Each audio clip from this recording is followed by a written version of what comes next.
Hi, everyone, and welcome to Book It. I'm Carol Anne Riddell. We have got a great show ahead for you today. We begin with author Olivia Wolfgang-Smith.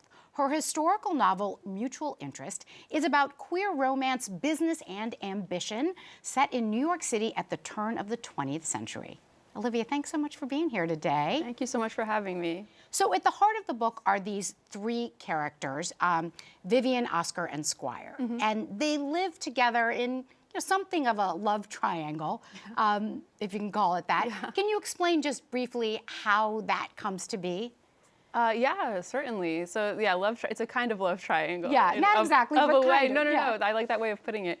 So we're at the turn of the 20th century in Manhattan, and Vivian and Oscar are a lesbian and a gay man, or would probably use those terms if they were alive today. And they end up getting married to one another in a lavender marriage to kind of protect and support each other. Right. And then they bring in a third partner, Oscar's kind of business rival, Squire. So the three of them have a business partnership that is also a kind of romantic domestic sexual partnership as well. And they see themselves, all three of them, as married to each other, although Oscar and Squire are really romantically involved. Yes. How would you describe that relationship, their relationship as a group? I think they sort of playfully refer to themselves as a syndicate throughout the book a few times, and that is like a sort of a multivalent way to describe it. So yeah, there are various of the three of them are legally married versus in love and refer to each other by the same terminology. So that's definitely a question that they're playing with different ways to answer, I think, amongst themselves. And again, it's set in the early 1900s. So what was life like for queer people in New York City at that time? That's a great question, and a complicated one, and a tough one to answer sometimes because of kind of blank spots in archives for various reasons. But I think that the shortest answer, and yet the most complicated answer, is that then as now, there were all kinds of different queer people all over the city having all kinds of lives and relationships for all kinds of reasons. But labels and identities have definitely shifted as they keep shifting throughout history. So we see some of these characters sort of like defining for themselves and each other throughout the book, even within the about 15 years in which it's set, redefining their own relationships. Right. And I heard you say in an interview you did that on some level, doing the research for this book, going through those archives, was therapeutic for you. Can you explain that a bit more? Yeah, certainly. I mean, as a queer person myself, I think that there's a lot, I think, especially as we learn history, we tend to learn tragic sides of history a little bit, or to learn struggles. And there's also an element of like attempts sometimes for historical erasure. So I found it therapeutic to go back and like see these sort of archival primary resources, photographs of just sort of queer people living life. Yeah. And whether that's like an actively joyful, exuberant experience or just like kind of a quiet domestic experience. That's definitely an element of this book, I think, to show that sort of quiet domestic life. And together they own and run a company that's really successful that sells like candles and soap and perfume, right? Yeah. So I read that you had gotten particularly interested in a piece of history that pushed you in that direction with the book. Is that right? Yes, this is any like real historian will be, I took a lot of liberties, a lot of artistic liberties with this, but that William Proctor and James Gamble, who we know as Procter and Gamble, were business rivals before they were partners. That's the sort of seed of this historical, that they were in conflict over their two industries. One was a soap maker and one was a candle maker. Their industries had common raw ingredients, so they had a supply chain conflict, basically. Right. And they were kind of bitter rivals until they married into the same family. They married a pair of sisters, and then had a common family member who was kind of knocking their heads together to say, you should be collaborating. Yeah. So that is the historical truth. I ran very far with it in a number of ways and had this be a true love story. But I always do wonder about that with historical fiction. How do you strike the balance between accuracy, historical accuracy, and creating a storyline? Yeah, I mean, that's a great question. I think I love, as a reader of historical fiction, I think that there are different answers to it for each project. There are some really great works of fictional biography out there that stick quite close to fascinating historical figures' lives and kind of play with the blank spaces. This is a little bit different. This is like very, like really like playing with concepts more than that. But yeah, I think that for me, especially for this setting, this sort of like turn of the century, I call this like a Edith Wharton pastiche sometimes when I talk about this book. It's a matter of playing with a time period and an aesthetic that I find really interesting. And especially in New York City, that this is such like a well-documented but multi-layered city, and it has been for as long as it's existed, that there's a lot of room to get creative within the history. So let's dig into that a little bit, the writing style. You have said that you love and have always loved novels of manners, which I get. I was a college English major and big Jane Austen fan here. But for people who might not be familiar with that, tell us a little bit about the writing style and what, I guess, draws you to that. Yeah, sure. This particular book, the writing style, the narrator is very like omniscient and intrusive. That's probably the thing that most defines this writing style.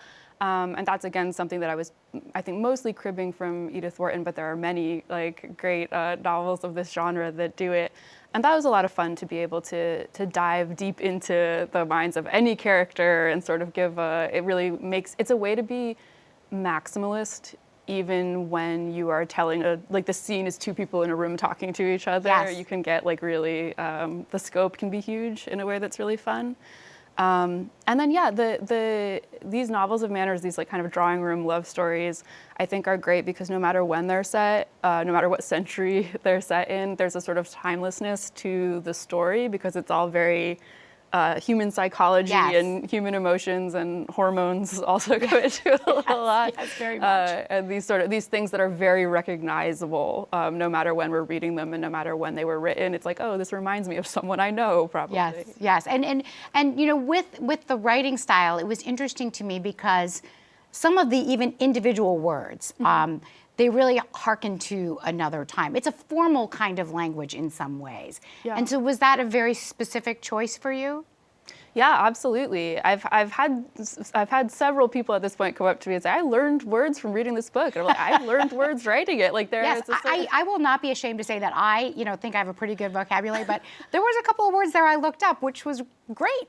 Yeah, no, and I had this, they probably were words that I had that experience in writing it. I was doing a lot of reading in the period as I was like writing this, and so a lot of that sort of vocabulary, jargon, kinds of turns of phrase, whether that's like slang or more like kind of everyday working language that might not be so common anymore, but that's part of like the realism, is getting into the ways that these characters would be speaking. And I wanted to have a narrator, the narrative voice, that could kind of move between.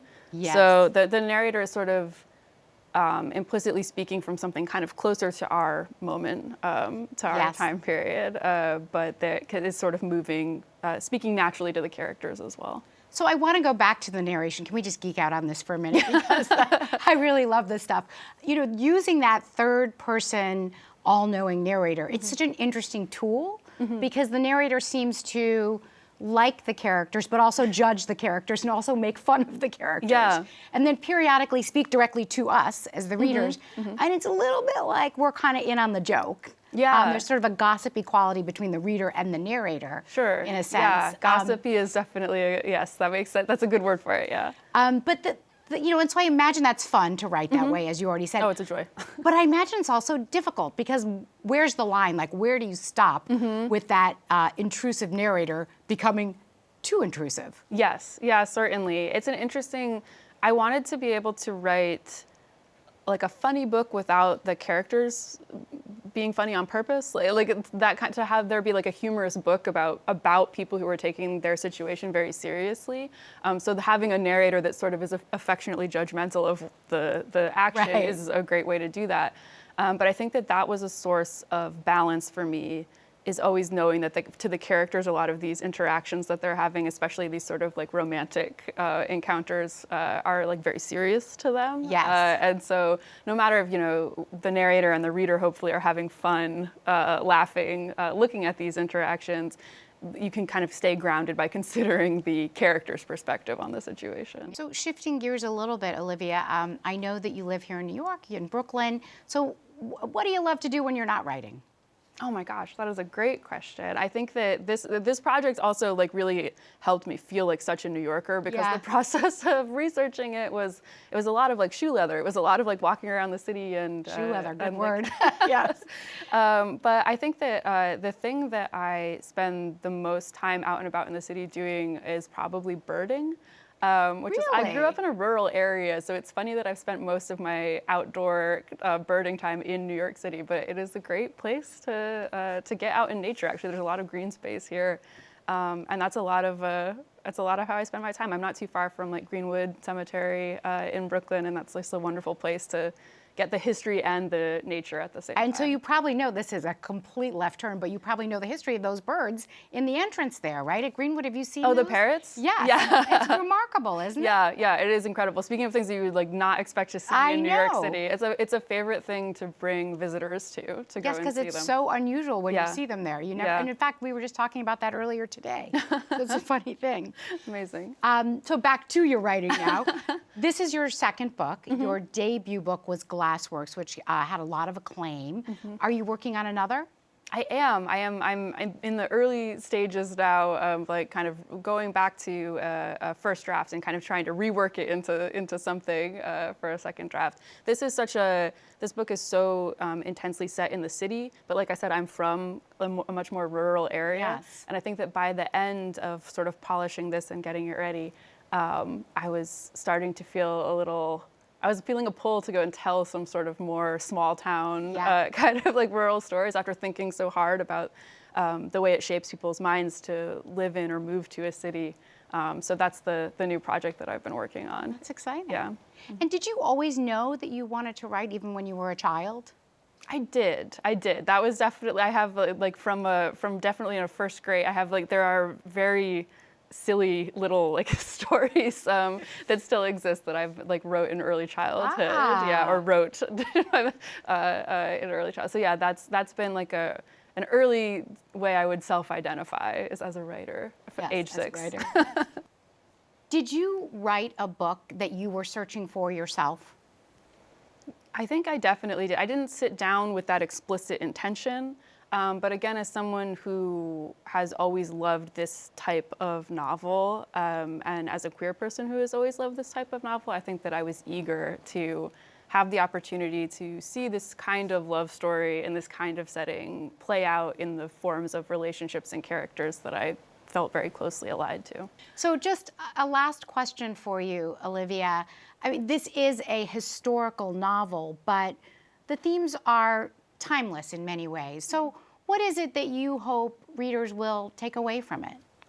Oh, I love that question. I think that I hope that readers take away from this book a sense of community, a sense of it being in community with the characters and with sort of the world of the novel, with other readers and implied readers, and not just of this book, but of this type of fiction.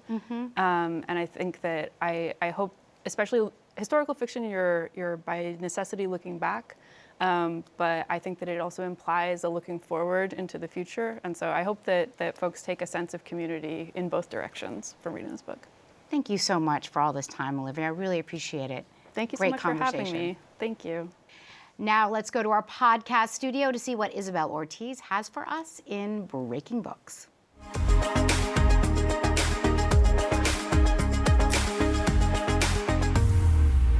Hi everyone, and welcome to Breaking Books. I'm Isabel Ortiz, and today I have the pleasure of being joined by an incredible author, Spencer Thomas, to discuss his debut collection of stories, Goodbye to Boyhood. Hi Spencer, thank you so much for being here. Hey Isabel, thank you so much for having me. It's a real pleasure. I am so excited to talk about this book. I really enjoyed it, and I really enjoyed the way that you explore the complexities of growing up, masculinity, and like what adulthood means and how that has formed for yourself. But I would love, before we get started, if you could tell us a little bit of what readers can expect when they pick up Goodbye to Boyhood. Yeah, so Goodbye to Boyhood was my debut collection of short stories. I just graduated college, and so this book kind of is the chapter of my childhood, of my adolescence. I wrote it when I was 19, 20, 21. It came out when I was 21. And so it's a collection of short stories about growing up by someone who is still actively growing up. And so these stories walk you through early childhood, through middle school to high school to college, and first loves and grief, family relationships, dynamics with friendships. And so it's a real kind of mosaic of the adolescent experience. When you were putting this book together, what made you land on a collection of stories rather than just expanding one story and making it a full book? When I first started writing Goodbye to Boyhood, I had no idea that it would become a book at all. I was writing these short stories throughout college. They were really just for me as a flotation device because college is awkward and so is childhood. And I kept seeing these like patterns repeating themselves, these memories from childhood that were kind of like coming back up again throughout my college experience. As time went on and the book kind of shaped into itself, the name came to me, Goodbye to Boyhood. The stories came together. And I would love to write a novel. And that is what I'm currently working on. But Goodbye to Boyhood, I joke about it a lot, felt like the EP to the album, where it was like, it was like, here's my EP. love that. I was like, hey girls, like here's my EP. Like, I hope you like it. If not, sorry. And so now we're working on the album. So that's how I look at it. And I know for myself growing up, I always had my face in a book. I was eternally always reading. And that was something that happened because I bonded with my family over reading. And I know you kind of had a similar situation with you and your grandmother. Can you talk a little bit about that? Yeah, my grandmother was my childhood. She was my life. Me and her would read books all the time. And she was an artist and she would draw and she would just give me books to read. And so she became my inspiration in so many ways to just read. And she was the best storyteller I ever knew, you know. Yeah. She could make anyone laugh because she just had the most ridiculous stories about growing up and about being a teacher. And it was just seeing how she would communicate through telling a story. I picked up on that myself. And I was like, I just want to be like her in that regard. I think for a lot of people, stories or books is what connects people. Like you said, you're a storyteller and now you have this to show. Was there any book or author in particular that kind of inspired you? Yes, it's a dark book. Augustin Burroughs, he is the author of Running with Scissors. It's a memoir. I read it for the first time in 7th grade. My teacher was like, hey, I have this book that I think you would like. She says it's inappropriate, but I think you would like it. And so she hands me Running with Scissors. I'm like, cool. I read this book within a night, and I found that he balanced the sophistication of childhood equally well with kind of like the bluntness of being a kid. And I wanted to channel that within Goodbye to Boyhood, where a lot of the characters are very wise beyond their years, and they're very smart, and sometimes use language that's more sophisticated than you'd actually think a child is capable of. But like in the wise words of Taylor Swift, when you are young, they assume you know nothing. And that's just not true. It's not. It's really not. I found that within my own writing, I got inspired by Augustin Burroughs because I write the perspective of children or young adolescents a little more sophisticated than people kind of assume they are at face value. Yeah. And you have spoken so openly about how at 16 you were outed, and it kind of became a crossroads for your life. If the 16-year-old version of yourself could pick up this book and see like the stories you have written now and kind of made sense of what had happened to you, what do you think they would say? That's a great question. And my number one priority for 16-year-old me and any 16-year-old reading Goodbye to Boyhood is it will be okay. Here you have 10 short stories about growing up, about being lonely in the 7th grade classroom, and your friends are making fun of you and you don't feel like you fit in. And then you have stories about growing up too fast where you watch your parents' decisions unfold and you're like, why can't I just be in charge? Like, why can't things work out in my favor? And so the short stories in their entirety for 16-year-old me, for anyone reading them, are about how, yes, something serious may happen. Yes, you may feel alone. You may feel like the world is ending tomorrow. And when I wrote all of these short stories, I quite literally did feel like the world is ending tomorrow. And so it's funny when I read back at them and I'm like, oh, girl, you were a little melodramatic because I was serious, you know, being 19 is serious. I think to you as a queer person, Gen Z, I think it's really important to accurately represent that experience, because some books, some movies, some songs may get it wrong. So how important was it for you to authentically write about that experience? When I was writing Goodbye to Boyhood, it was really important to me to rely more on nuanced language. So the word gay is barely in the book. I think it might be used 3 or 4 times in story number 3, The King. But, I was really relying on talking about queerness, on sexual identity, without relying on the language surrounding it. And also exploring the phenomenon of, like, what is it like coming out as gay? And you're not greeted with homophobia or outright, we hate you, like, go die. And equally not have it be confetti and rainbows and, like, we take you in with open arms.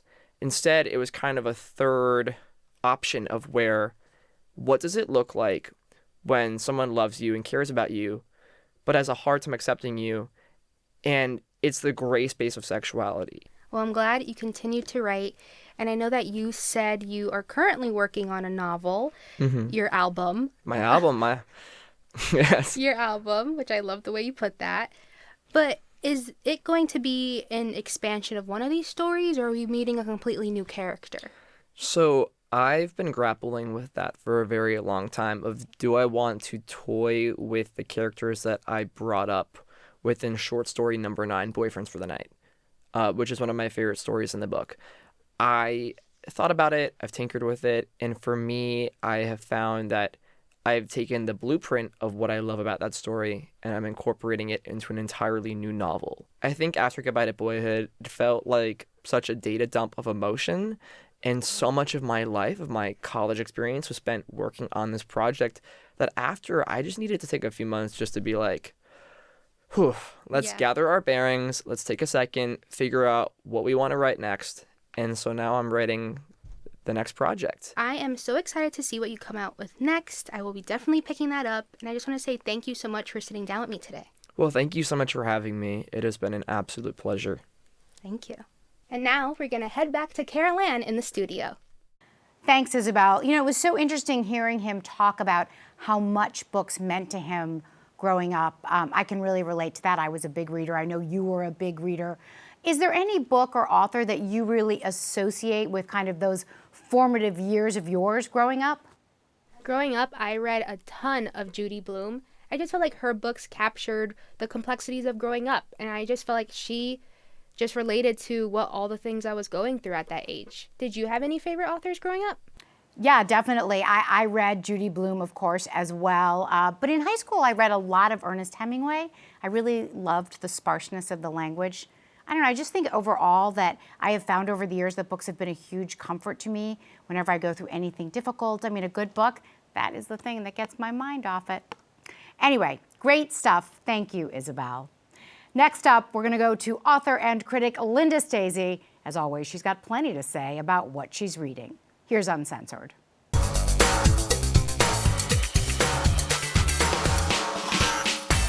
The Catch by Ursa Daly Ward is a book about, well, the ambiguity of the space-time continuum, a dead but alive mother who abandoned her twins, as well as drugs, sex, and no rock and roll. I think I like it a lot, but I'm not sure if I like it in this dimension or maybe in the time travel one. Clara and Dempsey are twins who were adopted by separate parents. Clara, now a wildly successful author and style influencer, was raised by an affluent couple. Her adoptive mother was all about appearances. Her twin, Dempsey, on the other hand, was adopted by a single man. No, she did not win genetic lotto or much of anything else.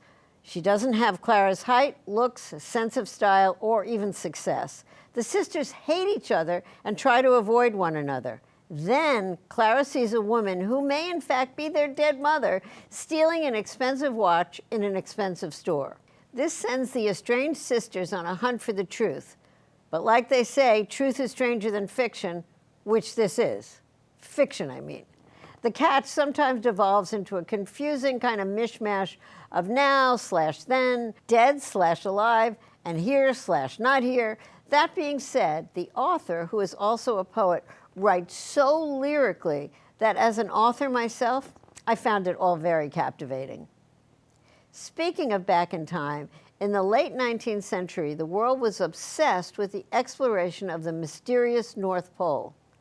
In the 21st century, I find myself, oddly, also obsessed with those same nut-job explorers who risked and often lost life and limb trying to get there. So they didn't know. Was the pole surrounded by warm currents, so once you got past the nasty parts, your ship would cruise right up onto the top? Were there even dinosaurs there? I myself reached back to 2015 when In the Kingdom of Ice, the grand and terrible polar voyage of the USS Jeanette by Hampton Sides was written. And it reads like some insane novel that's so out there that it defies logic. But here's the thing, it's all true and meticulously researched. In 1879, the USS Jeanette, under the command of the very happily married George W. DeLong, sailed from San Francisco Harbor bound for the Arctic Circle. Without means of communication, no one knew where they were or what was happening to the captain and crew. Sides details everything from the tonnage of food to the dogs to being stuck in the ice for months and how the ship was finally lost. We are drawn into the lives of every crew member and their devotion to the captain and to their mission, risking and mostly losing everything to try to make it to the place that no one had gone before. Wow, what a book. For Uncensored, I'm Linda Stasi. That wraps up another chapter for us. Thanks so much for being here. A quick reminder to download our CUNY TV app. It's a great way to watch on the go. And check out our social media. We'd love to hear from you. I'm Carol Anne Riddell. See you next time on Book It.